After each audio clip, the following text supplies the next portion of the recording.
Welcome to the UPSC prelims 2021 2 minute Maggi episode 2।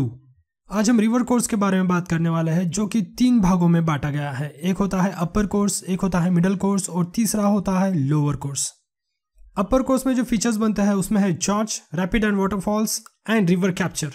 और middle course में बनता है interlocking spurs, meander and river cliffs. और वही लोअर कोर्स में बनता है flood plains, oxbow lakes and deltas. अब अपर कोर्स के फीचर्स को डायग्राम के जरिए से समझने की कोशिश करते हैं। वर्टिकल इरोजन के कारण दोनों साइड में जो स्टीप वॉल बनती है और बीच में जो दरी बनती है उसको हम गॉर्ज बोलते हैं। वर्टिकल इरोजन मतलब अपसाइड डाउन जो इरोजन होता है, और जब लैटरल इरोजन की बात आती है तो हॉरिजॉन्टल इरोजन मतलब होता है लैटरल इरोजन। जब आप रिवर राफ्टिंग के लिए जाते हो तब आपकी बोट उछलती रहती है, इसका मतलब उसके नीचे कुछ ऐसे हार्ड रॉक्स है जिनका इरोजन अभी तक नहीं हुआ है, और उसी को हम रैपिड्स बोलते हैं। जब एक रिवर की स्ट्रीम दूसरे रिवर की स्ट्रीम को कैप्चर कर लेती है उसको हम बोलते हैं रिवर कैप्चर। माउंटेन्स या फिर लैंडफॉर्म्स जब जिगजैग वे में एक पाथ क्रिएट करता है उसको हम बोलते हैं इंटरलॉकिंग स्पर्स। जब कोई नदी सांप के आकार में बहती है तो इस तरीके से कुछ वो मिएंडर्स क्रिएट करती है।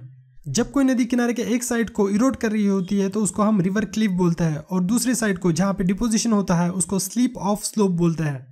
जब कोई रिवर नॉर्मली फ्लो करती है उसके कुछ दिनों के बाद में उसमें फ्लड आ जाता है, उसके बाद में उसके मड की वजह से या फिर उसके डिपोजिशन की वजह से जो भी प्लेन बनता है उसको हम फ्लड प्लेन बोलते हैं।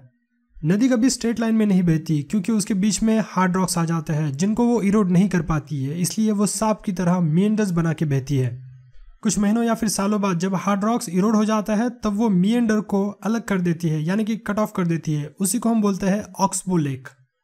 जब रिवर समंदर में एंटर करने को होती है वो अलग अलग ब्रांचेस बना देती है, उसी को हम बोलते हैं डेल्टा। ये जिसलियों की इमेज है, इसमें मिडिल कोर्स, अपर कोर्स और लोअर कोर्स के बारे में अच्छे से दिया हुआ है। अब आती है हमारी सवाल की बारी, इन सब में से middle course of the river system में क्या क्या पाया जाता है।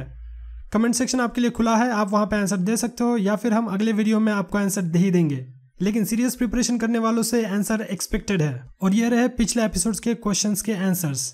हमारा पहला क्वेश्चन था, why does land heat up and cool down faster than the water. Water का हायर अल्बेडो है तो रिफ्लेक्शन ज्यादा होगा और अब्जॉर्प्शन जो है वो कम होगा, तो पहला राइट था। पानी को गर्म होने के लिए टाइम लगता है लेकिन वो हीट को पकड़े रहता है, ये भी आंसर सही था। लैंड का स्पेसिफिक हीट कम होता है as compared to the water, ये भी सही था। So answer is all are correct.